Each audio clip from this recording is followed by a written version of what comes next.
Toyota Wigo. Ang lakas ng kaldag. Panoorin yung mga Ay, lagay mo sa reverse. siya. Pwede mo na kayo. Parang mawawasak ang kanyang makina. So ito. Ito yung gagawin natin. reverse mo. Success to mga idol gagawin Ayun. natin. Isa pa. Panoorin yung mga idol. Gumigiwang ang makina pag nagre-reverse. Reverse.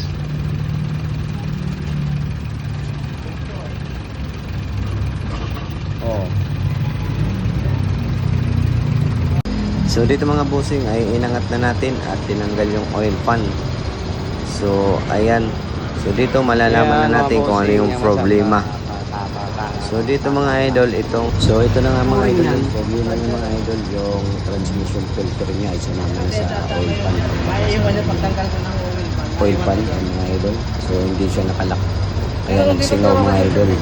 So bagong gawa ito mga idol. Ayan, namang problema sila bossing, kaya nung mapanood tayo ay pumunta agad dito Bakit mga walang idol. kasama So ano, yung ayan, gasket? hindi naman sila nagkamali at naayos natin yung problema niya. Meron na sa'yo. So ayan, punong-puno pa ng sealant.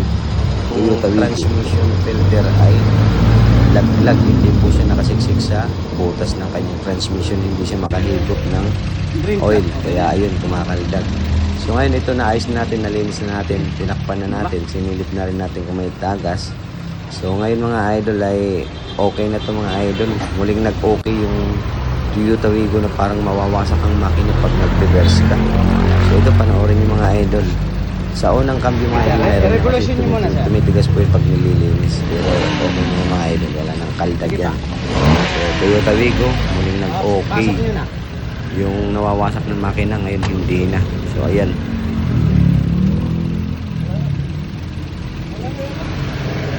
Park nyo. Apakan nyo po yung preno. Sige, cambio. Reverse. Reverse mo. Naka-reverse na yan? Hindi mo naramdaman ha. Lagay mo sa park.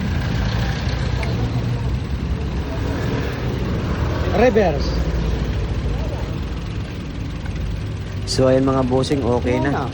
Panoorin yung mga idol ay wala nang kaldag pag nag-reverse. Tahimik na yung kanyang makina. So dito mga idol ay morning na naman nating natsambahan yung kanyang transmission. So ayan. So shout out sa gumawa nito. Hindi na isalpak yung transmission filter ng maigi. Lumabas. Hindi siya makahigop ng ATF. Thank you.